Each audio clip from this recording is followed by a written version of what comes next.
Kalian pasti sudah pernah mendengar kisah. Siapa itu? Yajud dan Majud. Benar, hampir semua orang terutama yang akrab dengan kisah akhir zaman pernah mendengar tentang Yajud dan Majud.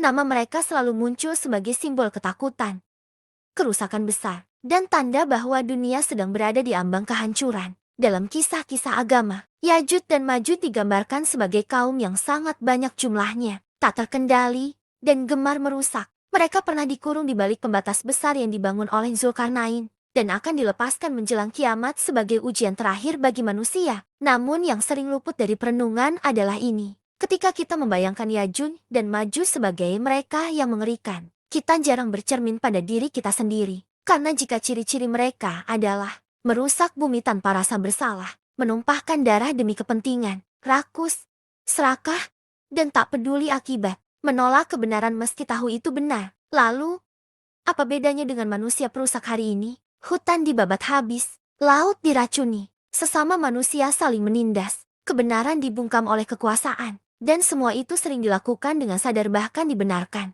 Mungkin Yajud dan Majud bukan hanya soal siapa yang dikurung, tapi sifat apa yang dilepas. Bukan sekadar bangsa misterius di balik tembok, melainkan watak perusak yang perlahan tumbuh di dalam peradaban manusia. Karena bisa jadi, saat tembok itu runtuh nanti, yang keluar bukan hanya mereka, melainkan pantulan paling gelap dari apa yang manusia sendiri telah pelihara. Tembok itu masih berdiri. Tak ada yang benar-benar tahu di mana tembok itu berada. Sebagian bersumpah ia tersembunyi di balik pegunungan yang tak pernah diinjak manusia. Sebagian lain yakin ia telah lama runtuh.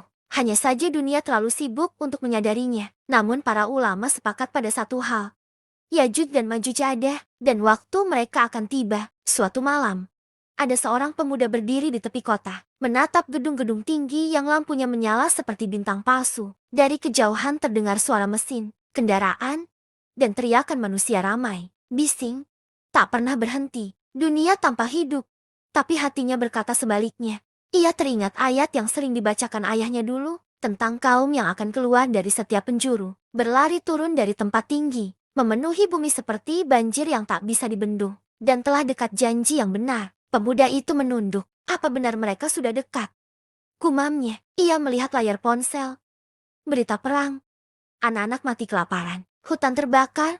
Laut menghitam. Semua itu terjadi bukan oleh makhluk asing. Bukan oleh bangsa misterius yang keluar dari balik tembok, melainkan oleh manusia. Manusia yang berdoa, tapi menipu. Manusia yang bersujud, tapi menindas. Manusia yang berbicara tentang Tuhan, tapi merusak ciptaannya tanpa rasa takut. Malam semakin larut. Ia teringat satu hadits yang dulu membuatnya merinding. Bahwa Yajud dan Majuj setiap hari menggali tembok itu. Dan setiap hari pula gagal hingga pada hari yang Allah kehendaki. Tembok itu runtuh hanya dengan satu sentuhan. Ia tersenyum pahit. Bagaimana jika tembok itu bukan hanya batu dan besi?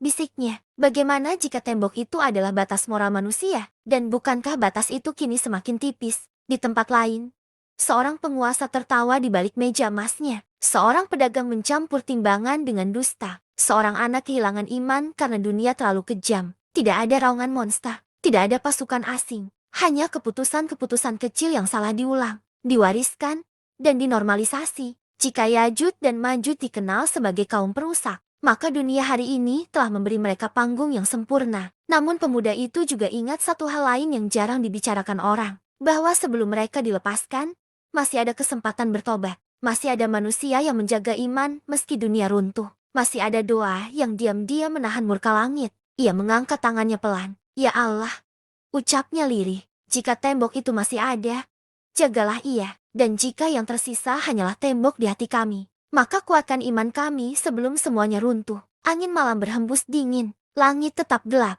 Dunia tetap bising. Dan di antara semua itu, pertanyaan yang tak pernah terjawab terus menggema. Apakah kita menunggu Yajud dan Majuj keluar? Atau sebenarnya sedang hidup di zaman ketika sifat mereka telah dilepaskan?